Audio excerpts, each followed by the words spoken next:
نحمده ونصلي ونسلم على رسوله الكريم اما بعد۔ حبشی بن جنادہ سے روایت ہے کہ رسول اللہ صلی اللہ علیہ وسلم نے فرمایا، سوال کرنا جائز نہیں ہے غنی آدمی کو اور نہ توانا و تندرست آدمی کو۔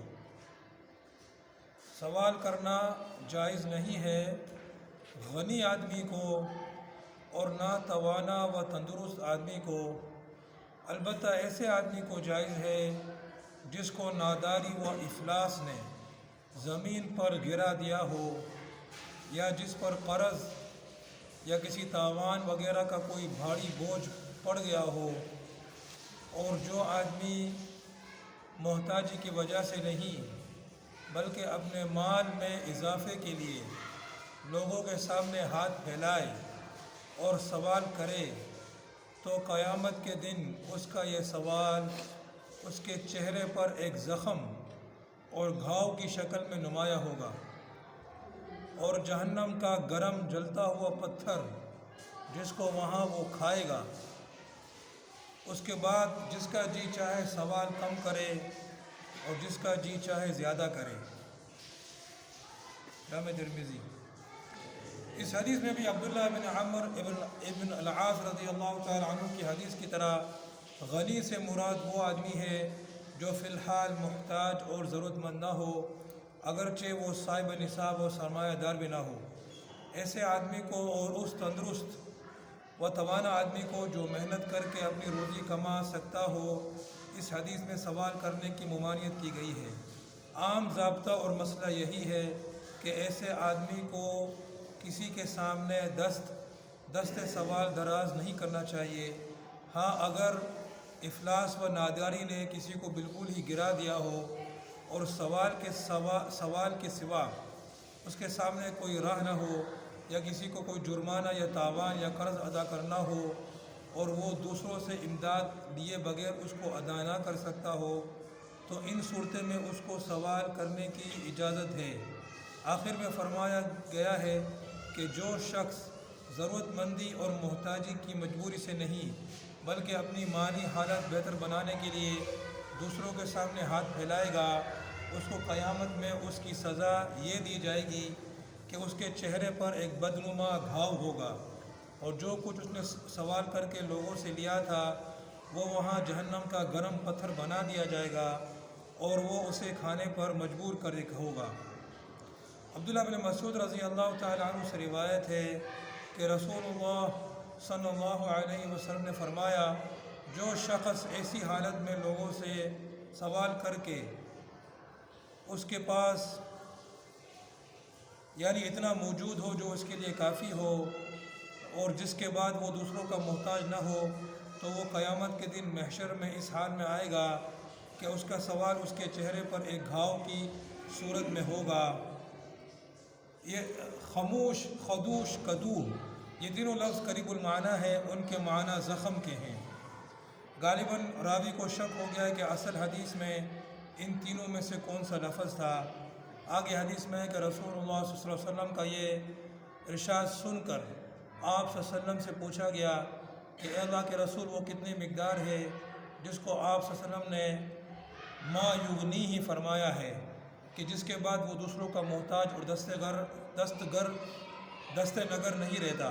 آپ صلی اللہ علیہ وسلم نے فرمایا کہ 50 درہم، یا ان کی قیمت کا سونا۔ مطلب یہ ہے کہ جس کے پاس 50 درہم یا اس کے قریب مالیت موجود ہو جس سے وہ اپنی ضروریات میں استعمال کر سکتا ہو اور کسی کاروبار میں لگا سکتا ہو، اس کے لیے سوال کرنا گناہ ہے، اور ایسا شخص قیامت میں اس حال میں آئے گا کہ اس کے چہرے پر اس ناجائز سوال کی وجہ سے بدنما داغ ہوگا۔ اس حدیث میں اس گناہ کا معیار جس کے ہوتے ہوئے سوال جائز نہیں 50 درہم کی مالیت کو قرار دیا گیا۔ ایک دوسری حدیث میں 40 درہم کی مالیت کا بھی ذکر ہے، اور ظاہر ہے کہ ان دونوں میں کوئی بڑا فرق نہیں ہے، لیکن سنن ابو داؤد کی ایک حدیث میں جو سہل ابن الحنظلیہ سے مروی ہے کہ رسول اللہ صلی اللہ علیہ وسلم سے سوال کیا گیا کہ گناہ کی وہ مقدار جس کے ہوتے ہوئے سوال نہیں کرنا چاہیے وہ کیا ہے؟ تو آپ صلی اللہ علیہ وسلم نے فرمایا اتنا کہ اس سے دن کا کھانا کھا سکے اور رات کا کھانا کھا سکے۔ اس سے معلوم ہوا کہ اگر کسی کے پاس ایک دن کھانے پینے کا سامان بھی ہو تو اس کو سوال کرنا درست نہیں۔ وہ غنا جس پر زکوٰۃ فرض ہوتی ہے اس کا معیار تو متعین ہے اور اس کے متعلق حدیثیں پہلے گزر چکی ہیں، لیکن وہ غنا جس کے حاصل ہوتے ہوئے سوال نہیں کرنا چاہیے۔ رسول اللہ صلی اللہ علیہ وسلم نے مختلف اوقات میں اس کے معیار مختلف بیان فرمائی ہیں۔ شارحین حدیث نے اس اختلاف کی توجیہ کئی طرح سے کی ہے۔ اس عاجز کے نزدیک سب سے اقرب بات یہ ہے کہ اختلاف اشخاص اور احوال کے لحاظ سے، یعنی بعض حالات اور اشخاص ایسے ہو سکتے ہیں کہ تھوڑا بہت اثاثہ ہونے کی صورت میں بھی ان کے لیے سوال کی گنجائش ہو سکتی ہے، لیکن اگر یہ اثاثہ 40-50 درہم کے قریب ہو تو پھر بالکل گنجائش نہیں۔ اور بعض حالات اور اشخاص ایسے بھی ہو سکتے ہیں کہ اگر ان کے پاس اگر ایک دن کے کھانے کے لیے بھی کچھ ہو تو ان کے لیے سوال کی گنجائش نہیں۔ اس طرح اس اختلاف کو رخصت اور عزیمت کے فرق پر بھی معمول کیا جا سکتا ہے، یعنی یہ کہ جن احادیث میں 40-50 درہم کے مالک کو معیار بتایا گیا ان میں رخصت اور فتوے کا بیان ہے، اور جن میں ایک دن کے کھانے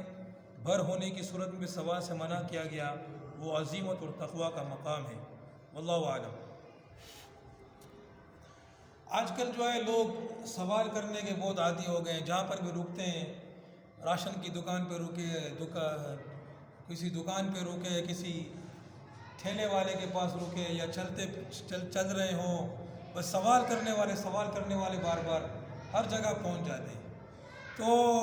سوال کرنا اس حدیث، یہ جو حدیث پڑھی تھی جامع ترمذی کی حدیث ہے کہ غنی آدمی یا وہ آدمی جو توانا اور تندرست ہو اس کے لیے سوال کرنا جائز نہیں ہے، کہ وہ توانا تندرست ہے اور جو ہے وہ کما سکتا ہے اور کما کر جو ہے اپنا خرچہ پورا کر سکتا ہے، ہاں، لیکن یہ کہ ایسی حالت ہو کہ افلاس اور نادار نے اس کو بالکل گرا دیا ہو، یا یہ کہ وہ کسی جرمانے یا تاوان یا قرض وغیرہ میں ڈوبا ہوا ہے اور اس کو ادا کرنا ہے اور وہ ادا نہیں کر سکتا، سوال کرنے کے علاوہ اس کے پاس کوئی راہ نہیں ہے۔ اور بعض دفعہ ایسا بھی ہوتا ہے کہ آدمی توانا اور تندرست ہوتا ہے اور وہ کوشش بھی کرتا ہے مگر اسے کوئی روزگار نہیں مل رہا ہوتا، کوئی کمانے کا کوئی سبب نہیں مل رہا ہوتا۔ تو اگر یہ حالت ہو تو بھی سمجھ میں تو یہ آ رہا ہے کہ اس حالت میں بھی اس کو سوال کرنے کی اجازت ہوگی، کیونکہ وہ اپنی کوشش کر رہا ہے اور اس کے لیے بندوبست نہیں ہو رہا ہے۔ تو واللہ عالم اس سوال کو اس پر تحقیق کرنی چاہیے، پوچھنا چاہیے، مگر بظاہر یہ سمجھ میں آ رہا ہے کہ توانا اور تندرست آدمی جو فرمایا اس حدیث میں، تو اور توانا اور تندرست آدمی کو اگر کوئی مل رہا ہی نہیں ہے کوئی ذریعہ اور وہ اپنی پوری کوشش کر رہا ہے، حتی الامکان جتنی کوشش کرنی چاہیے، تو اس پر بھی ہو سکتا ہے کہ سوال کرنا جائز ہو۔ باقی یہ کہ اس کی مزید تحقیق ہونی چاہیے۔ اور بعض حدیثوں میں یہ فرمایا کہ جس کے پاس 50 درہم کے برابر مال ہو یا 40 درہم کے برابر مال ہو تو وہ سوال نہیں کر سکتا، یعنی اس سے اگر کم ہو تو وہ کر سکتا ہے۔ اور بعض میں یہ فرمایا کہ اگر ایک دن کا کھانا پینا اس کے پاس ہے تو وہ سوال نہ کرے۔ بہرحال جو فتویٰ جو ہم نے پڑھا ہے وہ تو یہ ہے کہ اگر آدمی کے پاس ایک دن کے کھانے پینے کا بندوبست ہو تو اسے بذات خود سوال کرنا جائز نہیں ہے۔ اگر اس کے پاس ایک دن کا بندوبست ہو گیا ہے تو بذات خود سوال کرنا اس کے لیے جائز نہیں ہے۔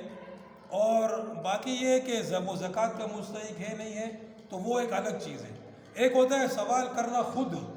اور ایک ہوتا ہے وہ سوال نہیں کر رہے ہیں مگر لوگ اسے صدقہ زکوٰۃ دے رہے ہیں، اس نے لے لیا سوال کے بغیر، تو دونوں میں فرق ہے۔ خود سوال کرنا تو جس کے پاس ایک دن کا بندوبست ہے اس کے لیے سوال کرنا صحیح نہیں ہے، جائز نہیں ہے۔ اور باقی یہ کہ ظاہر ہے ایک دن کے کھانے پینے سے وہ کوئی امیر تو نہیں بن گیا، صاحب نصاب تو نہیں بن گیا۔ اب اگر اسے کوئی زکوٰۃ دیتا ہے اور وہ زکوٰۃ کا مستحق ہے تو وہ زکوٰۃ اور صدقات لے سکتا ہے، تو اس کا تو نصاب ہی الگ ہے، وہ تو 52.5 تولہ چاندی کے برابر جو ہوتا ہے کہ اتنی اس کے پاس مالیت ہو کہ 52.5 تولہ چاندی تک پہنچتا ہو، تو وہ جو ہے الگ چیز ہے۔ اچھا، اگر کوئی سوال کرتا ہے اور اس کے پاس موجود ہے تو یعنی کہ اپنے مال میں اضافے کے لیے لوگوں کے سامنے ہاتھ پھیلائے، اور بہت سے لوگ اسی طرح کرتے ہیں، جیب میں انہوں نے 1000 روپے بھی پڑے ہوں گے، بعض دفعہ 500 1000 روپے جیب میں پڑے ہوں گے، پھر بھی شروع ہی ہوں گے مانگتے رہیں گے جب تک ان کی پوری دیہاری پوری لیں،